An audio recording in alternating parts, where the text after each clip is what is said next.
Hi, welcome to NDE TV. I'm Peggy Robinson. Today's guest is Carlos Vivas, and he's going to tell us about his near-death experience. Hi, Carlos. Hello, good morning, everyone. Thank you for joining us. Thank you for inviting me, Peggy. I really appreciate your invitation. And most today is my birthday, so I feel like, wow, this is amazing, Tell my Happy story, birthday. my birthday. Thank you. Thank Your you so much. background, that reminds me of a spaceship. It actually that is a what it is? spaceship. Huh? Yeah, I like it. It's different, Yeah, it's cool. That's what I do. I do Toastmasters, and this is the background that I use when I'm in class. Do you? I went to one of Yeah. those meetings one time, and I just chickened out. It's good because it takes you away all that fear, to speak in public and all that. Okay. So it's really good. So you ready to tell your story? Yeah, I'm ready to tell my story. Okay. Okay. You want me to go from the beginning? Okay. This is what happened. Well, for everybody who don't know me, my name is Carlos. I live in Atlanta, Georgia, and this happened in 2015. Was just a regular person like anybody else, working 9 to 5. And one day was Memorial Day 2015. I wake up early in the morning. I go to my living room. It was sunny day. I sit down on my sofa, turn my TV on to watch TV. And as soon as the TV turned on, I see the news. And on the news was a guy that he could get a rifle and start killing kids in a school. So I get like, really, at this time in the morning? So I turn off the TV and I said, you know what, God, this is it for me. If you're real, you need to explain me what these kind of things happen around the world, I feel like I deserve an answer as a human being, And I guess everybody like us asks these questions once in a while, And I was like, God, please tell me why this is happening. And in that moment, and I said that from the bottom of my heart. So in that moment, my phone rings. And I grabbed the phone and was one of my best friends and said, like, Carlos, do you want to go to the beach this weekend with my family? I said, sure. Where are we going? We're going to Panama City. I said, okay, let's go. So we traveled to Panama City that weekend, and we went on Friday. We arrived at the hotel, went to sleep. Next morning, wake up. It was my friend and his family. We were 7 people. We drove to the first place, and it was packed because it was Memorial Day. It was a holiday. Go to a second beach. It was packed too. Third beach, same thing, packed. So I said, you know what? I know a place that is not going to be like this. It's called San Andrews State Park. You pay $20 and you get a boat that's going to take you to an island. And the island name is called Shell Island. I said, okay, let's go there. So we go to that island. And as soon as we arrived there, there was a line of cars. We paid the tickets. And actually, that was my first time going from that island because I always go into another marinas to get the boat going there. So we start going to the information office to get the ticket. We grab the tickets, and from there we get a bus. There was a shuttle bus that took us to a marina. And from the marina, we went to the island. When we arrived to the island, it was a sunny day. It was beautiful. But the base side of the island was packed, was full of people too. So I tell my friends, you know what, let's go to the back side of the island that is an open ocean. I said, okay, let's go. So we start walking around the island, and when we're half away of the island, there is a guy says, excuse me, guys, where are you guys going? So we're going to the open ocean. I said, that's very dangerous. I said, like, sir, I've been coming here for more than 10 years. Nothing is going to happen. Don't worry. It's like, well, okay, so be careful. So we arrived to the backside of the island, and I put my tent, and I put some chairs. Everybody started bringing food and drinks, and we stayed there from 9 a.m. till 4 p.m. Around 4 p.m., we were having a nice day, whole day.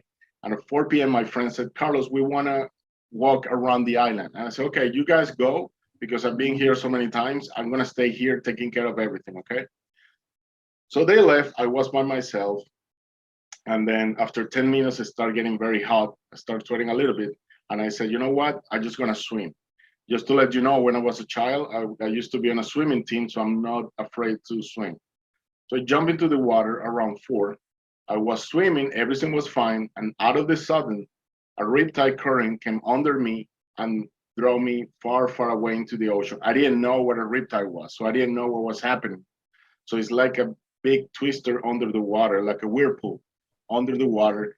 and it threw me far, far away. The way that I explain to people, if you saw the movie Finding Nemo, you see in the cartoon that the whirlpool come and grab all the fishes and take it far, far away from the island. So when the whirlpool stopped, I pull my head out of the water and I see the island far, far away. And I say, what? How I get here? Okay, I just need to come down and swim back. So I start swimming and swimming and swimming. Guess what? Every time that I pull my head out of the water, I see the island farther and farther away. Why? Because I didn't know the whirlpool was taking me more inside of the ocean, the riptide. So at this point, I was like, oh my God. So I start swimming and swimming and swimming. And every time I'm farther and farther and farther. After 30 minutes fighting and fighting and fighting, and I didn't know you cannot fight with a riptide, never. You know, you feel like a fly in the middle of the ocean. So after 30 minutes, I said, you know what? This is it. I'm not gonna survive this. I'm just gonna die. So in that moment, I start getting cramps on my arms, on my legs, and I knew the moment was about to end in that moment. And I looked to heaven and I said, okay, God, I never thought in a million years that today is gonna be my last day, but if you wanna take me, I'm ready. But before I go, I just wanna say thank you. Thank you for my mom.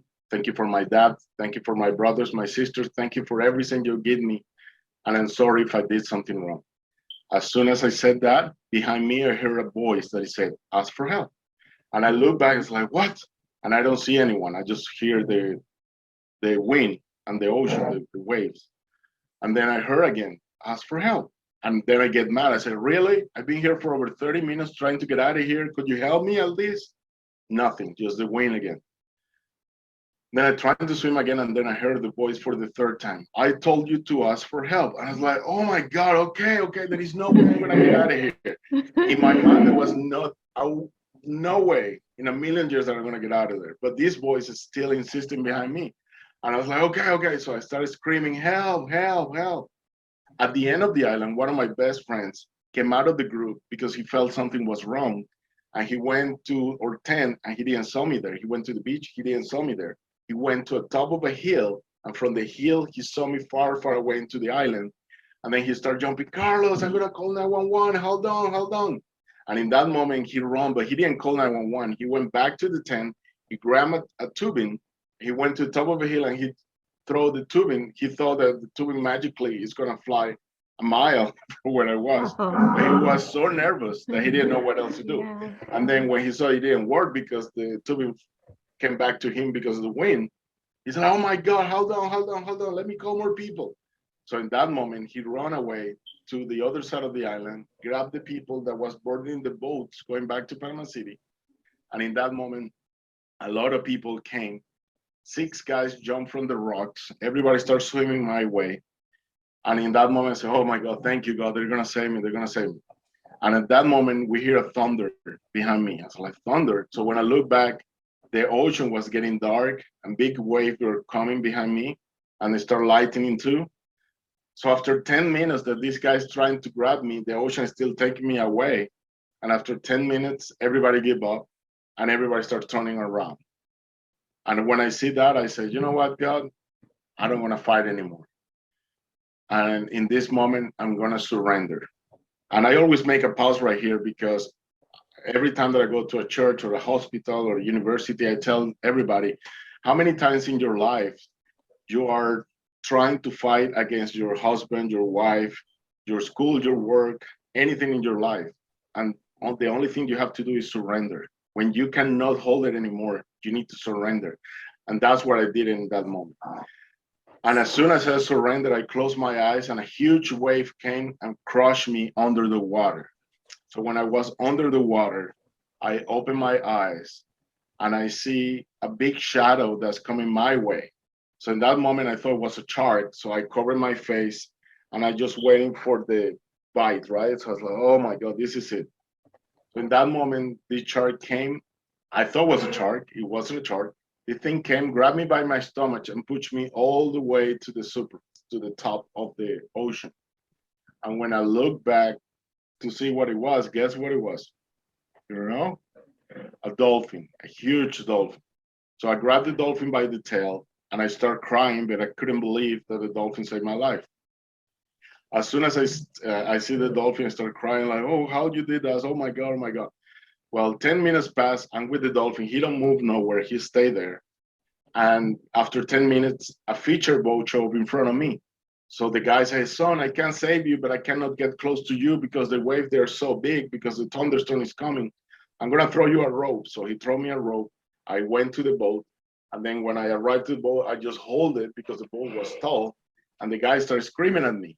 I said, like, what are you doing? I was like, sorry, I'm just getting air. I've been here for more than 45 minutes. I said, like, no, no, no, no, no. You need to get in right now. I said, like, what? I said, like, sir, I have cramps all over my body. And the guy started screaming, like, no, you don't understand. I said, what are you talking about, sir?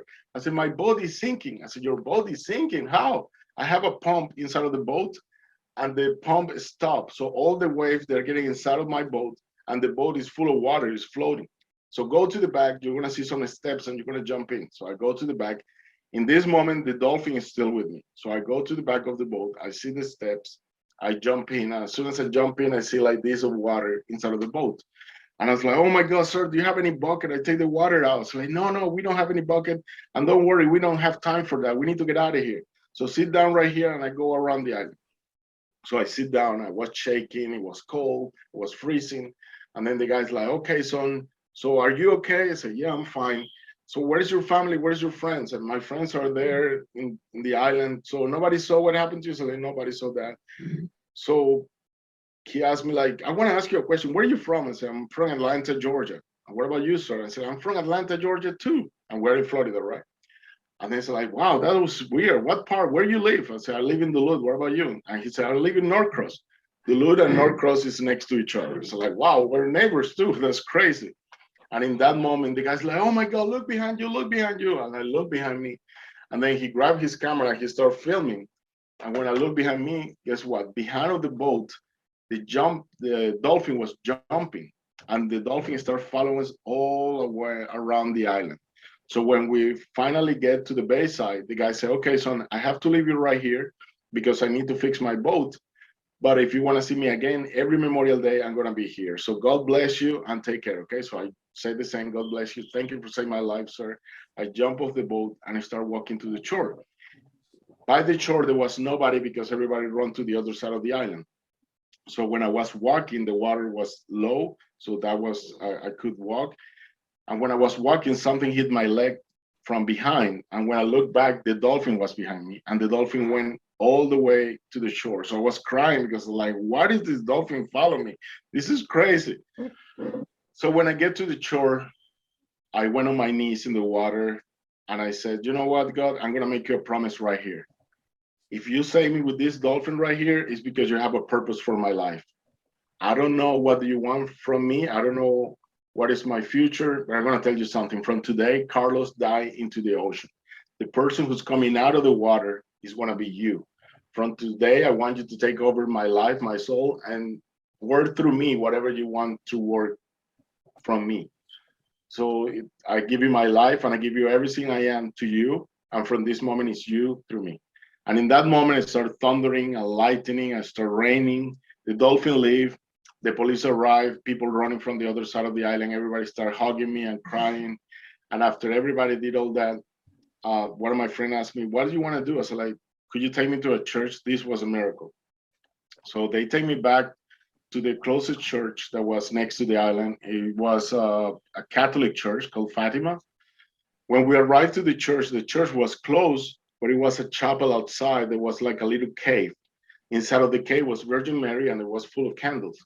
So we did a circle inside and out of this cave. And everybody that came from the beach, we did a circle and we prayed for like 20, 30 minutes.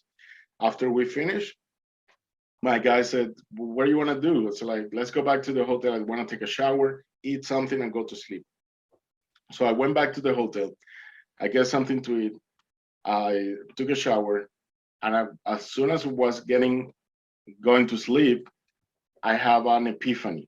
So it's like a vision. So in this vision, I'm on the third floor of a Carnival cruise, and I'm watching the ocean. It's a blue ocean, blue sky. It's like 12 noon. I'm grabbing the handrails of this huge Carnival cruise, And then at the end of the ocean, I see a tsunami rising. And just to let you know, since I was a child, I always see that a tsunami is coming. But this time the tsunami was even closer. So I was like, oh, here we go again. The tsunami is coming again. So I closed my eyes and said, okay, I'm about to die. So I'm ready. So I'm waiting 5, 10, 15, 30 minutes, nothing happened. And after 30 minutes, somebody come behind and said, like, hey, open your eyes and look at me. I said, like, I don't want to open my eyes. We're about to die. I said, like, no, you're never going to die with me. I said, who are you? I said, look at me. I said, like, no, I don't know who you are. I'm scared. I said, look at me. So I take my hands on my face.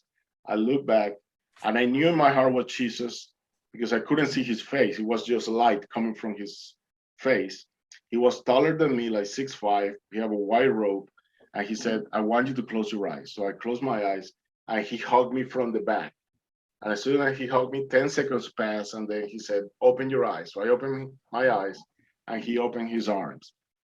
And what I have in front of me, it was like I was frozen. I couldn't believe it. I was in heaven. So when I look in front of me, there are millions of people in front of me. Imagine heaven like a huge golf course, all green, sky is infinite, and millions of people in front of me dressing with white robes. And I was like, what? Is this heaven? And Jesus said, yes. It's like, you, Jesus, like, Jesus, no, no, no, no. This means that I die? No, I need to go back. I have a lot to do. I cannot die right now. You take me back? And I said, like, Carlos, no. You make a promise to me, and you need to fulfill that promise. So welcome to heaven. From today, you start walking with me and walking with all of them. From today, you're part of me and part of all of them. Do you have any question? I said, yeah, I have any question. I have a question. Where all these people come from? I said, they're coming from all over the world. And then I said, what is the true religion in heaven? And he said, in heaven, there is no religions. What you're going to find here is the love. The love of God is going to unite the whole humanity in one. So let's go and do a live review. So he put his hand over me, his arm, and we start walking in heaven. So he started doing a live review. When he finished the live review, he said, okay, it's time for you to go back and tell others what you saw here. So he pushed me down and I went back to earth. Do you have any questions till now? No, go ahead. Okay. So when I wake up the next day, I tell my friends what happened. On Monday, I go back to work. And I work in an office for 20 years. So I'm a manager. I have other managers with me. And I say, guys, guess what happened this weekend? A dolphin saved me. And everybody's like, yeah, right, a dolphin saved me. And behind me, somebody said, I believe you. And I look back, it was my boss. And he said, and I said to him, like, really? You believe me? And they don't believe me? Why they don't believe me? I said, first of all, I'm a Christian. They are atheists. They don't believe in this, okay? Number two, I want you to go on your computer and Google how many people has been saved by dolphin through history. And then I Google it, and guess what? A lot of people has been saved by dolphins. I didn't know that. Then he said, now Google how many people die in Florida every year by riptide currents. And I Google it, every year more than 100 people die in Florida because that's a silent killer. Nobody knows. So now he said, now Google, what is the meaning of the dolphin for Christians? I said, like, what are you talking about? So when I Google, and you can do it too, the meaning for dolphin for Christians means the hope of eternal life. The dolphin represents Jesus. I was like, what? I will never knew that, right? So that happened on Monday. On Wednesday, my boss sent me to a customer. One of my employees broke a lamp on a basement, and as a manager, I have to go and fix the lamp. So I go there. The customer is cooking, and she said, Carlos, I'm sorry, I'm busy. Could you go to the basement? At the end of the basement, you're going to turn the light and you will see the lamp. It's a gold lamp on a corner. So I go down to the basement. And as soon as I get to the last room, I turn the light. I see the lamp. But next to the lamp was a huge painting. Guess what was in the painting? My holy scene in heaven. That like millions of people dressing white robes, Jesus in the middle, a dolphin at the bottom of Jesus. And this was too overwhelming for me. I was like, are you kidding me? This is too much for me. So I started crying there because I was overwhelmed. So the customer come down and she said, Carlos, what's going on? I said, like, how in the world you have this painting right here? I was there like 3 days ago and you got it here, like, how? And she said, well, 3 years ago, a friend of mine came here with a big canvas and I started doing this painting and was a gift for my family, but you can take pictures all you want. So that happened on Wednesday. On Thursday, I called my best friend and told the story. He said, like, Carlos, you need to go to church. This is a testimony and you need to tell people what's going on. And I said, are you kidding me? I will never say that story because everybody's going to laugh at me. I mean, you know how many haters they're going to start making fun of this? Like, no, I will never do that. Anyways, he was over an hour on the phone and he convinced me at the end. On Sunday, I go to his house. He prepares some breakfast with his wife. After we eat breakfast, he said, okay, what church you want? And I said, you know what? Any church, I don't care. You know, it's the same word for everybody. So we Google a church close to his house, and the only church close to him was San Michael the Archangel. So, okay, we're supposed to arrive early, and yeah, we have time to arrive early. And so when we drove there, he never been there, I never been there neither. When we're pulling in, there was like hundreds of cars in the parking lot. People were celebrating, there were balloons everywhere. I asked a lady next to where we parked, what's going on? The lady said, well, today is the inauguration of a big cathedral, and you guys came at the moment of the inauguration. Okay, so we saw the whole inauguration. At the end, I spoke with the priest, and I tell that I have a testimony. And at the end of the whole church, the service, he said, okay, Carlos, go to the podium and tell your testimony. So for the first time, I'm shaking, I'm scared. I grab the microphone and start telling my story. And guess what? When I'm in the middle of my story, a 17-year-old girl raised her hand and says, excuse me, sir, excuse me. I want to interrupt your story. I said, yeah, go ahead. Are you okay? What's going on? And she's like, I want to ask you a question. I said, okay. How Jesus was with you? I said, Jesus was behind me. What he was dressing a white robe. Where you were in front of him. What Jesus was doing, he was hugging me from behind. Why? And she said, look at this. You have to see this. So she have a black long hair. She put the hair in front of her. She turned around. And in the back of the teacher, she have a painting, like a print on the teacher. And it was this painting right here. I don't know if you can see it. Uh-huh. Okay. So she showed me this. And I was like, have you ever seen that? I said, like, no, it was like that. I said, yeah. It was exactly like that. He was hugging me from behind. I was like, okay. So everybody in church started murmuring. I was like, oh my God, you guys planned this. I was like, no, I don't know her. And I never see that painting before. So after the church, I go home and I go on my computer and I Google Jesus hugging a guy. So that image came. And it came with a story. In the year 1992, a famous painter called Thomas Blackshear started doing this painting. And he started doing fasting for 2 weeks. You know, fasting, like no eating, drinking water, and praying. And after 2 weeks, he started doing the painting of Jesus. He started asking God, let me paint the image of Jesus, please. So he started doing the painting. Half of the way, he said the Holy Spirit talked to him and said, like, Thomas, it's a beautiful painting, but when you finish that painting, you need to explain to people what is the meaning of that painting. And he said, why? Because everybody needs to understand what that painting does for people. So, okay. So at the end, he finished with the painting and he wrote a book. And guess what's the name of the book? Forgiveness. And that's how my story ends. Jesus told me in heaven, in order for people to continue living this life in peace, you need to forgive. What you need to forgive? 3 people. Number 1, your parents. Why? It doesn't matter if they abandon you. It doesn't matter if they abuse you. It doesn't matter if they hit you or they didn't like you. They did the best they could to give you the best you have. They didn't have a manual to raise kids. Number 2, you need to forgive your inner child. Why? Because that little baby inside of you couldn't defend itself. Nobody could hear, you know? So it's not his fault. It's time to grab that baby, hug it, and say, you know what? You're safe with me. Because that baby inside of us is always trying to take our attention, and we bury that baby inside of you, you know? And number 3, we need to forgive all the people that harm us in our lives. When we forgive our parents, our inner child, and the people that harm us in our lives, what we do is we don't forgive them, we're forgiving ourselves. From that moment, you open your heart and you throw away all the hate and all the resentment and all the poison that's been eating you inside of you for years. And from that moment, you're free. From that moment, it's like you have a balloon with a string and you cut the string, you let the balloon go. And from that moment is when Jesus told me, you start living your purpose in life. And he said, you know what is the biggest purpose for everyone? Like everybody's always asking, what is my purpose in life? I don't know what is my purpose. Jesus told me very easy. The biggest purpose in life is called service. Why service? Because when you die, you don't want to take your house, your Bitcoin, your money, nothing. When you die, what you're going to take with you is how many people you help, how many people you give food, how many people you give love, how was the legacy? What was the legacy that you left behind? What are other people is going to remind you? What was your blueprint that you left on this earth?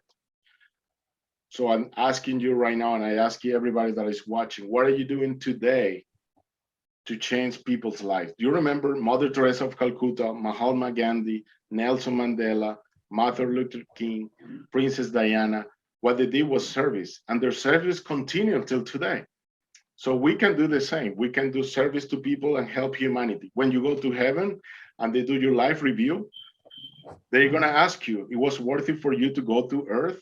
What do you learn there? How many people you help? So it's better with yourself to have something that make you feel satisfied with yourself and say, you know what, I help people, I did my best. Because at that moment, you cannot regret anything. You already did it, you know? So I ask everybody and all the audience that is watching, what are you doing today to change people's life? You know, if you have somebody at the hospital, like, could you go and visit? Could you pray for them? Could you help in so many ways? You know, I mean, I don't ask you your forces to help, but it's going to change something inside of your heart. When you help somebody, you get filled with love, and love that we all have inside of us. And I think our life is a manifestation of love, but it's depend on us that this love come out and transform the world. And that's my story, Pegi. That is a cool story. Yes, and another thing that I want to tell you, after this happened to me, I start thinking, maybe this was my imagination. You know, like maybe I'll make this up. And then little by little, little miracles start happening around me. Miracles, miracles, miracles, miracles. And to the point that I was very overwhelming. And I said to God, like, God, what do you really want from me? So I heard the voice that said, I want you to write a book. I said, I'm not a writer. Are you kidding me? I don't know how to do that. And he said, I want you to write a book. Anyways, for 2 years and a half, I run, I hide, I tried to escape from this. And it's like, why do you choose me? Why you don't grab somebody else? Look, I have to work 9 to 5. I don't have time for this, you know? Could you please grab somebody else? Like, no, I want you. I was like, Jesus Christ. After 2 years and a half, I said, okay. I'm with you. Whatever you want, I'll do it, okay? So I said, okay, if you want me to write a book, put the right people on my way so I can write this book. And guess what? Months later, a person showed up for the University of Washington, DC, and they offered me to write this book. And in 1 year, during the pandemic, I wrote the book. And the book, what I just told you was the first chapter, but it have more chapters behind. It's all my relation with God and how it was growing.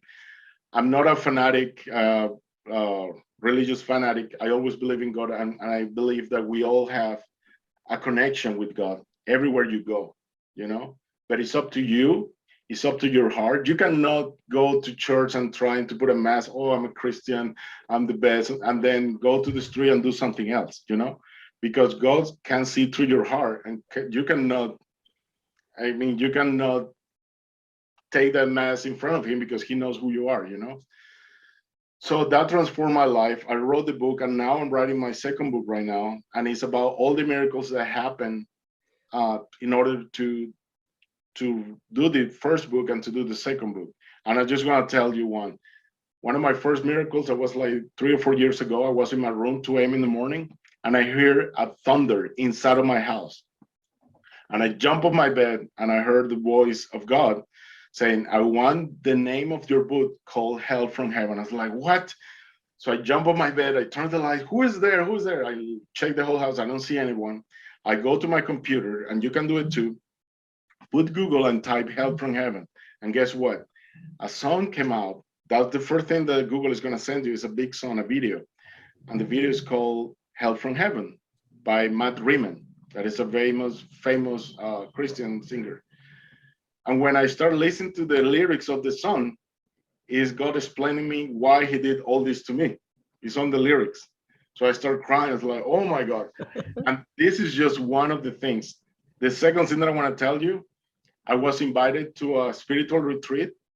And the last day before the spiritual retreat was ended, a priest came to us and said, I want you to grab a Bible and put your hands on the top of the Bible and ask God, what do you really want for your life? Just one question per person. We were 50 guys, and I asked, okay, God, if you really want me to write this book, I need an answer. I need something that it really say something about a book, okay? I need to know that this, I'm not making this up, okay? So the priest said, okay, Carlos, don't worry. Tomorrow you will have your answer. Next day, we wake up, we go take breakfast, and after breakfast, they take us to a huge ballroom.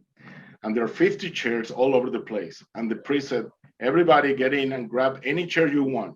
So everybody sit down in any chair. On the top of the chair was a manila envelope. You know the yellow envelopes, manila? So he said, okay, I want you to grab the manila envelope and start passing the manila envelope through the whole room. So everybody start passing the manila envelope. And then after 30 seconds, says, stop. And now I want to tell you something. That chair, you took it by yourself. Nobody sit you there. Number two, the manila envelope that was in your chair, you already shifted to another chair. So it's not the same manila envelope. Now, what you're going to open there is the answer that you asked. So now, everybody, please open your manila envelope, and that's the answer for God. So guess what? When I opened my manila envelope, this is what it was inside. Could you see the book? Mm-hmm. Could you see Jesus coming out of the book and people from every country of the world grabbing the book and hearts all over? So in that moment, like, I start crying and I say, okay, God, I don't need any more answers. It's real. I'm not making this up. This is the biggest thing that you just show me, and I'm doing it. So, and that's how I finished releasing my book, making my book. Do you have any questions? Who were these people? Where did you say they come from that helped you with your book? Oh, it's called New Degree Press. It's Georgetown University in Washington, D.C. So had they heard your story or something? Or No, actually, I was going to a meeting in Atlanta. It's called CEO meetings. It's not that I am a CEO, I'm an employee, I'm a manager. But a friend of mine was the CEO of a company, and he said, like, Carlos, I want you to come to these meetings because you can hear what the CEOs of all Atlanta they are talking about. So it was a circle that he used to meet on Atlanta History Center every week on Fridays, and they still does get there. And one day I go there, and one of the CEOs said, "Who want to write a book here?" I was like, what? But I don't say anything, right? And my friend who invited me, he grabbed my hand. Hey, this guy right here. No. Because I was scared. I didn't know how much it's going to cost, you know? And then the guy, okay, give me your phone number. So I gave my phone number. And then this guy started calling me and calling me and calling. He was calling me so much that I blocked him on my phone. He's like, oh my God, this is too much. And then when he saw that, he sent me a message, Carlos, I just feel that you need to write whatever I don't know who you are. I don't know what you're doing, but whatever you need to write, I have in my heart the feeling that you need to write this. So please do it. And I said, you know what? Just send me the paperwork. So I checked all the paperwork and I said, you know what? I can do this. So I called the university, I started the program, and the program took 1 year. And it was amazing. It was a year working every day. I wake up at 3 a.m. in the morning to get inspired to write the stories about the miracles that happened to me. And I have editors every week checking with me. I have time deadlines every week, you know, to finish each story. And you know how it is because you wrote a book. But it was a beautiful journey. I mean, it was beautiful. And now I want to repeat it with this second book. I have a lot of miracles, and most of the miracles happen here in Atlanta. Another happened in Vegas, in Miami, and I'm going to put the places so people can go. Like one of the Atlanta ones was with Mother Teresa of Calcutta. So Mother Teresa in 2000, she died in 2007, 2005 or 6, she came to Atlanta and she inaugurated the Mother Teresa house. I didn't know that, not at all. So one day I'm going to Walmart, and my sister called me. My sister is a school teacher, and she said, Carlos, guess what? I want you to go when you get home. Where you at right now? So I go to the grocery store. I want you to watch this movie. It's called The Letters from Mother Teresa. I said, the letters? What letters? I said, well, it's happened the same that is happening to you. You know, Mother Teresa was receiving miracles and miracles, and she was asking God, why did you send me these miracles? I don't deserve this. Please stop. So she was frustrated and she wrote these letters to God. Now there is a movie, and when you get home, please watch it. I was studying at Catholic school, so that's how I know Mother Teresa, right? So I'm walking to Walmart, the glass doors of Walmart's open. Guess who's coming out? 3 nuns of Mother Teresa house. And I was like, what? So I said, excuse me, are you from Mother Teresa? I said, like, yes. What do you do here? I said, we live here. But are you from Calcutta, India? I said, yeah. Where do you live? I said, we live here in Mother Teresa house. Mother Teresa house. I said, yeah, you want to come? I said, yeah, sure. But I didn't know that. So 2 weeks later, I go to that house. And as soon as I get in, I mean, they show me everything around, but they didn't let me in inside of the house because the house was a hospice. You know what's a hospice where people go to die? So, you know, Mother Teresa was famous because she used to take people from the street to help them, people that didn't have any money. So she take women, they're dying with AIDS and cancer in this center, and the nuns take care of them. So after I show everything, they show me the whole thing. They said, Carlos, Mother Superior wants to talk to you. So I said, okay, they take me to the office. I get in. I said, yes, Mother. Hey, nice to meet you. My name is Carlos. And Mother Superior, come on, Carlos. It's a pleasure to meet you. Sit down. So I sit down. I said, so good morning. What a nice morning that we have a visitor like you, but we don't have a visitors, guys, you know, to visit like ladies that are dying and nuns. Are you okay? Something happened to you? I said, like, yes, something happened to me.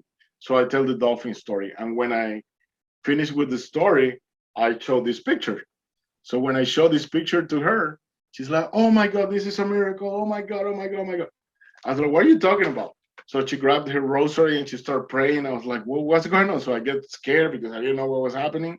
And she started screaming, yelling, everybody, all the nuns, come here, showing the picture. So I showed the picture to the nuns. And everybody's like, oh my God, oh my God. So everybody started praying, like, what's going on? Jesus, tell me something. When we tell you when we finish. So they start praying the rosary. And when they finished, the Mother Superior said, Carlos, you're here because God sent you here. I was like, no, I found these ladies at Walmart and they invited me here. God didn't send me here, okay? So like, oh yes, he did. I said, like, what are you talking about? So she opened her cabinet on her desk and she have some pair of scissors. And she said, take these scissors, please. I said, like, scissors for what?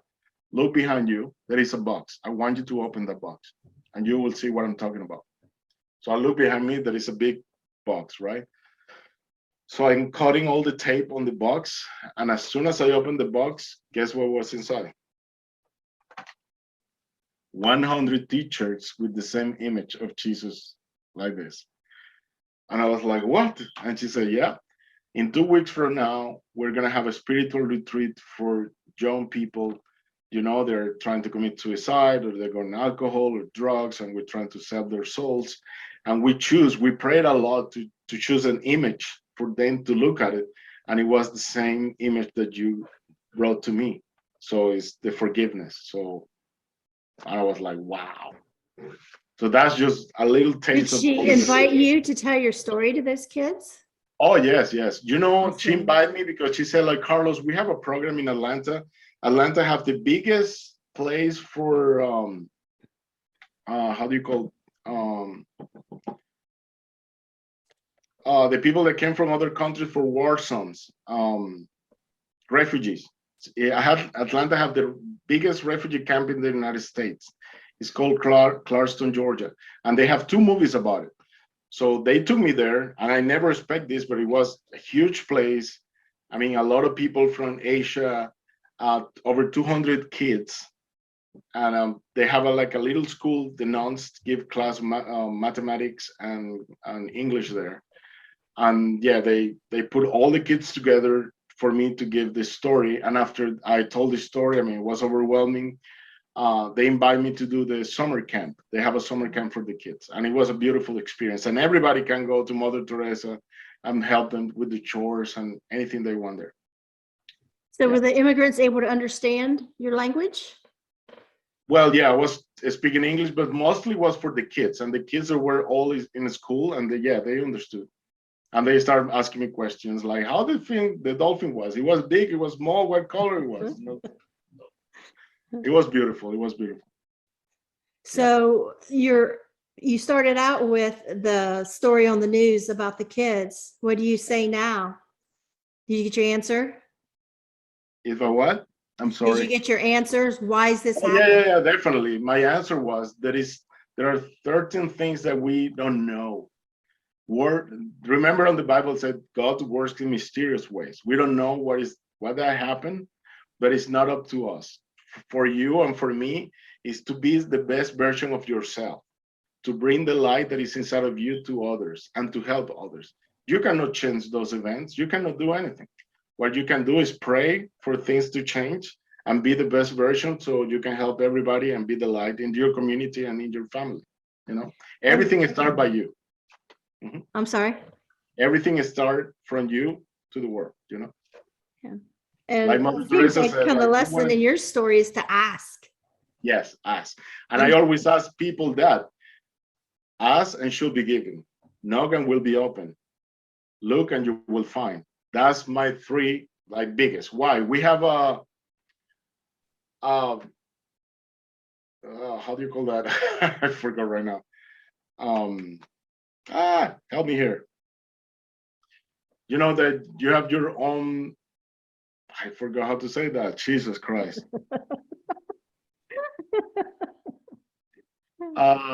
When you decide by yourself, like God cannot intervene. So in order for God to intervene in your life, you have to open your mouth and ask. But you have to ask from the bottom of your heart.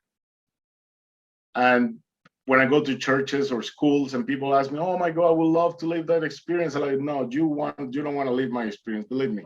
If you go through what I've been through in my life, you don't want to." But everything in my life, and I put it on my book, is like a spider web. You don't understand the events that happen in your life until when you get older, you look back and you see the thread like the spider web, and you start pointing every point in your life happened for a reason. And if this didn't happen, you couldn't learn this. And you are who you are because all the lessons that happen in your life. And that's make you grow up, and that's make you do what you do, like help other people through your stories. Free will, that's what I was trying to say, free will. So you have free will, and God cannot intervene in your life if you don't open your mouth and say, "Please help me," But it have to be from your heart. And there is people that I heard that like, "Oh, I've been trying to look God for years and I pray." It's like, yeah, but you have to go inside of you and honestly open yourself and ask, and you will hear the voice, definitely. I have just realized that recently that, we pray, sometimes you just have a lot of chatter and mind stuff. But Yeah. when it comes from deep in your heart, it sounds and feels so differently. Mhm. Like it's in a other place. It is a deep in your heart. Oh yeah, and you recognize it immediately because people, I mean, "Oh, do you know it's God, or do you think you're making it?" It's like, "Oh no, you know." I mean, I know, Yeah. It's different, and you know that it's good. It feels good in your heart, and that's how you know. It feels, and you know that what you have to do. It seems like your story, your story, but your experience has a lot to do with paintings. Have you tried painting? No, well, when I was a child, that was my favorite thing to do, painting all the times. But as I grew up, I just were putting them behind. I just want to let you know, when I was in high school, we used to have an art class, and my whole room used to give me their notebooks for me to do the paintings from Michelangelo or whatever that we have to give out to the teacher. And I used to do like 42 notebooks because I used to love to paint, but through time, I left it away. But yeah, I maybe come back to painting I because it wouldn't be relaxes. surprised if you don't have a gift now with painting, because that's just keeps being a reoccurring theme in your experience. Yeah, I maybe start doing it. again. Good. You have any other Hope you questions? do. Huh? Other questions you have? Like, Oh gosh. Yeah, I did. I did as I went along, and the dolphin. mhm. Can you tell me that part again, how it showed up and what happened before the boat? It's just kind of like I didn't get to picture it. Okay. So when everybody was on my way to save me, you remember that people start jumping Yeah. from the rock, like 6 guys. Everybody was on my way to me when I heard a thunder behind me. And when I heard the thunder, I looked back, a thunderstorm was forming, and all the sky was getting dark. So in that moment, everybody that was on the way to me start turning around, because I understand they don't want to die for somebody that they don't know. And the ocean was getting very dangerous, and the big waves were coming left and right. And as soon as they turned around and left me, and I said, okay, God, I'm ready. I'm going to die right here. You know, this is it for me. But I never in a million years thought what was going to happen next.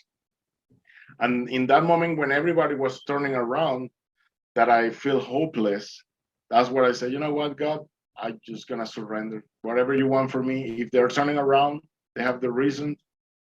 Maybe it's my time. And that's when I said, I just surrender and do whatever you want. And in that moment, that's when a huge wave came and crushed me under the ocean.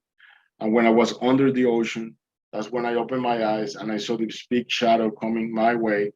Now, And when then you was under the ocean, was you losing your breath? Like, was you yeah, drowning? yeah, I was losing my breath. That's what you was asking me if it was. Did it hurt? Yes. Well, I was drinking water and I was coming down, but it was like a whirlpool under the water because a big huge wave crush you down. You go back and forth, left and right. But when everything was coming, that's when I see this shadow coming my way.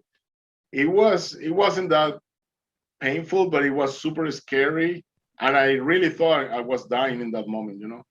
But I didn't know what was coming next with my whole story. And that's when the dolphin, he grabbed me by the stomach. He pushed me all the way to the top by my Grabbed you stomach. by your stomach, like with his head, or? Yeah, with his head, with the top of the head.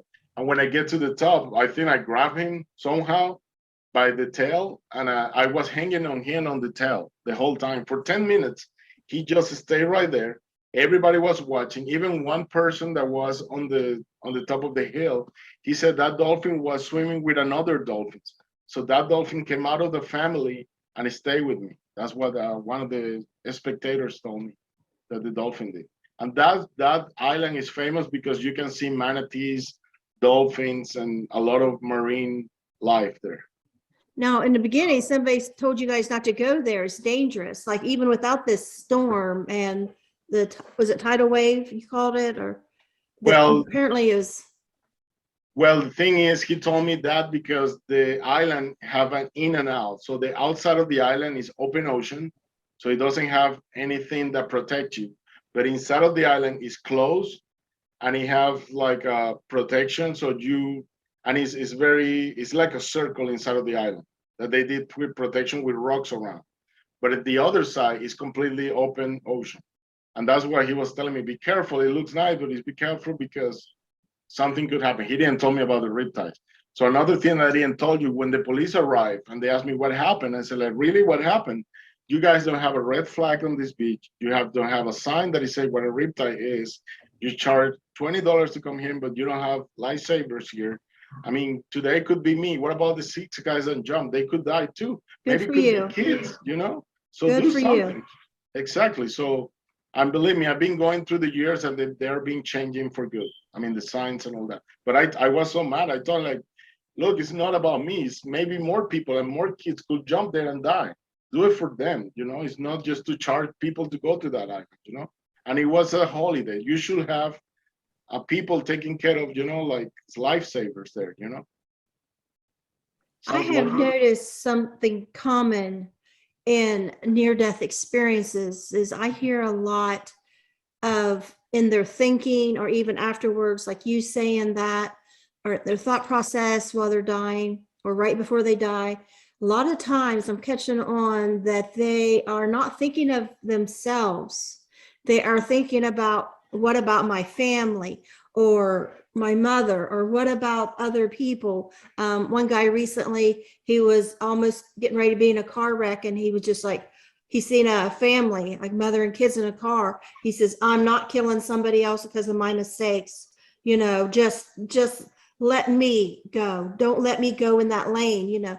And I've been picking up on these acts of unselfishness, that maybe, you know, everybody says, why some people have NDEs and not others? Why some say and not others? And sometimes I wonder if maybe some people just find favor in God in then last desperate moments, what we are truly made of. We may not even know, you know, say somebody run into a burning building to, you know, save a child or whatever. It just seems, I'm just picking up on these things.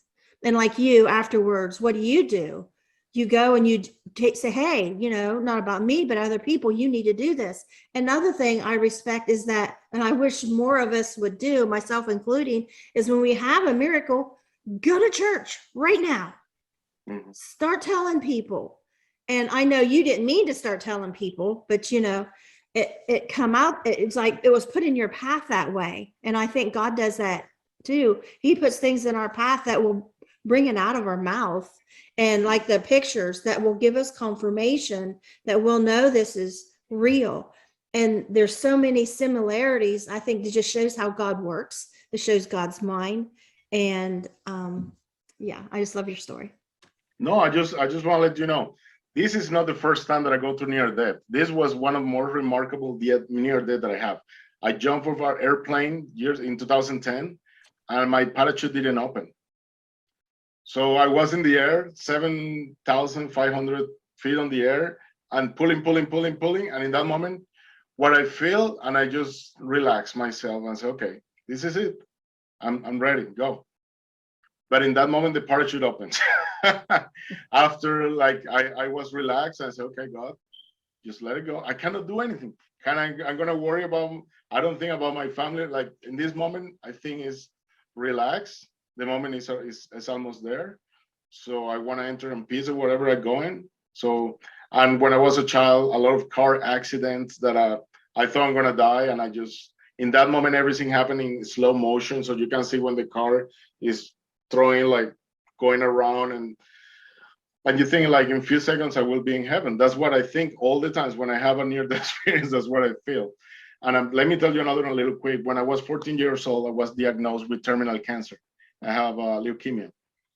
To make the story short, after visit 10 doctors, the last doctor was a hematologist, so a specialist on blood. And he grabbed my mom and my dad, said, I'm sorry, we did the last sample. It was the bone marrow sample, a biopsy, and I'm sorry, your son is in the last step, so last stage, so we cannot do anything. No chemotherapy, radiation, nothing. So just take it home. He's gonna die there. I mean, I'm the best doctor on this, and you cannot do anything. So my mom started crying, my dad started crying, they feel horrible. I feel horrible in the background, but I was behind my dad and mom, the desk and the doctor, and I heard for the first time in my life, at 14 years old, this voice inside of me that said, there was God, he don't have the last word, I had. And I was like, what? Who said that? I didn't want to say anything to my mom because my mom was very strict, and I know my mom is going to slap me on my face because she's going to think I'm making fun, you know? But I But you said, heard God's voice say yes, about the doctor, he don't have the yes. last word. He don't have the last word, I had. And I was like, what in the world is this? I never heard anything in my life. So this was the first one. Anyways, my mom grabbed the doctor and started checking, you want to save my son? You have sons and daughters, and you will go to the end of the world to save my son. Do something, please do something. And the doctor said, okay, sit down. After 45 minutes fighting, the doctor said, you know what? I have two options. Number one, go to Houston, Texas, and do a bone marrow transplant. Number two, go to France, and I'm working with another doctor to a formula that we can put on Carlos, and it can work. So my mom said, how much is to pay for the transplant in Houston? And the doctor said, well, maybe it's gonna take for you to sell your house, your cars, and everything you have to pay for the surgery. And my mom said, oh my God, doctor, but you guarantee that you're gonna save my son? And the doctor said, no, we don't know. It could be 50-50 chance, we don't know. We don't know how his organs are gonna work with his body, you know. My mom said, okay, I don't like that one. Number two, well, if you go to France, we can start this treatment with this hormone that we're trying to make in Paris. But if you bring it, I mean, we can start working with that. At least you are doing something. So my mom used to work in the Air Force. So one of the people that worked with her went to France, bring the pill. I started drinking it. But after a month, the pill wasn't working like the doctor thought it's going to be. Why? Because my white cells in my body, they were dying. So anything that could happen to me, I will die with. Like, And you say you were 10? What? You were 10? 14 years old. Yeah. So after a month, my mom crying, my dad crying, and I said, God, why you're doing this to me? You know, like I don't want to see my parents suffering. And I said to myself, you know what? I have an idea. I have an uncle that he's super rich. Let me tell my mom if we can call him and he can give us the money and we can go there. So I call him. I tell my mom first, Mom, can I call my uncle? He's a real estate, but he made like 200 houses, buildings and stuff. So, and my mom said, no, don't even try because you don't know him. Of course, I was 14 years old. And after she went to work, I said, like, wait a minute, she's not gonna die. I'm gonna die. I'm gonna call him. So I grabbed the phone and called my uncle. And I said, Uncle, this is what's happening to me. Thank you for answering the phone. And I told the whole story. And at the end, he said, I'm sorry, I cannot help you. And he hung up the phone on me. So in that moment was when the first miracle came to my life. I feel heat all over my body and I started crying. I said, God, what I have done for me to die right now, you know? And then this heat started coming more and more through my body. And I say, wait a minute, there is a God. I'm studying a Catholic school, and they say there is a God that he can save you if you ask from your heart, you know? So I stand up and say, okay, wait a minute, God, let's do a deal right here. If you save me from this cancer, I promise that I'm going to tell everybody what you've done to me because I'm going to be a living proof that you're real. There is a lot of people that don't believe in God. Well, hello, I'm here. I'm going to tell them. Guess what? 3 months after the treatment, the doctor called my mom and said, okay, it's time to do the final exam. Let's go to the CT scan. You know, the CT scan, the big tube that they take you in. So they took me in, all the results come, and guess what? Everything was blank. The cancer disappeared. So my mom was super happy. Oh my God, this is amazing. This is a miracle. But the doctor had a bulldog face. It's like, no, this is not a miracle. I'm like, what are you talking, doctor? I said, well, lady, miracles, number one, doesn't exist. Number two, this is called remission. Remission is when the cancer disappears and then come back worse. And I was in front of my doctor, my mom, and I heard God again and said, this will never happen to you again. And I was like, okay, thank you. But I couldn't say that to my mom neither. And after that moment, I never had cancer in my life again. So I think it was my first call in, you know? And because I didn't pay attention because I was a kid, 14 years old, that's when the second wave came later in my life. So I have a second call. Seems like God knows who will tell their story and share and touch people. Same as you do with your story. It's a beautiful story. Yeah, I just regret that I was so scared to tell for so long. Oh, me too. I was panicked. I didn't want to do this. You're kidding me? Yeah. Because there is so much hate outside, you know. But I said like, I was about to die and I didn't do anything in my life. Why don't you spread the message and save some lives out there? You know, I receive a lot of people that trying to commit suicide, and I put it on my book. I create 5 steps to do not commit suicide because I have so many calls. And I always ask them, like, why do you call me? Why you don't call your mom or your dad? Like, you put all this weight on me. I said, because the voice that I heard called Carlos. In all these 5 people trying to kill themselves. So I explain step by step on my book what you have to do because all these calls that I receive is in the middle of the night, 1, 2 a.m. in the morning, and people with guns on their mouth, they cannot handle life. They don't have money to pay their bills, or they have a sickness, or their wife don't understand them. And you know, I mean, I said, like, my mom used to say, everything in life has a solution. The only thing that I have solution is death itself. So my mom used to say to life, it depends on what part of the window you're watching. But every time that you change the position, you can see light through another window, and you can see another way to resolve problems, you know? You just need to have faith in yourself, faith in God, and move. I had another guest on recently that's doing things to help people with suicide, Darren Ham. Uh-huh. You guys should talk. Okay. I can give you each of you the emails and you guys can. Okay, another thing that I want to tell you, I met on that meeting with the CEOs, the last meeting that I went, that was before COVID, I think. I was invited and I was in a circle, right? So I was at the end of the circle, and in the other side of the circle was this guy. His name is Kevin Hines. And he started telling his story. And guess what? He was saved by a sea lion. He jumped off the Golden Bridge of San Francisco. And when he was on the air, he said, God help me. And that's when he crashed in the water.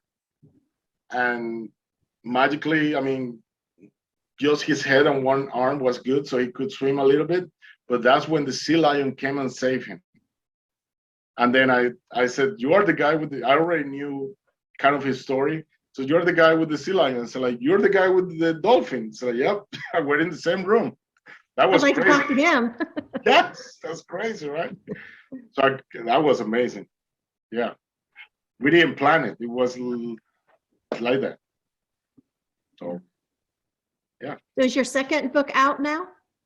No, I'm writing my second book right now. Okay. So And the first one is Help from Heaven. Is that right? help from heaven. Help from heaven. Miracles happen when you believe. There are 3 books like Help from Heaven.